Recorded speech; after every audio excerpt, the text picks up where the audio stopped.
tomhle videu ti ukážu nejrychlejší způsob, jak pásnout Prop Firm Challenge. Krok číslo 1 bude si vybrat tu správnou prop firmu pro tenhle styl obchodování. Jedna z možností je Lucid Trading pro účet, kvůli tomu, že ti umožní pásnout během jednoho dne. S kódem DAT můžeš získat až 40% slevu, takže celkový účet tě vyjde jenom na $96.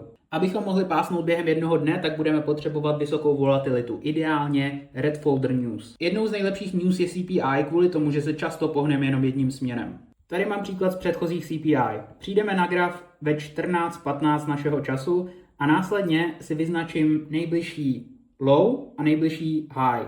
Co udělám dál je, že si změřím 20 bodů nad nejbližším high a 20 bodů pod nejbližším high. Co uděláme dál je, že umístíme buy stop nad těch 20 bodů a sell stop pod těch 20 bodů.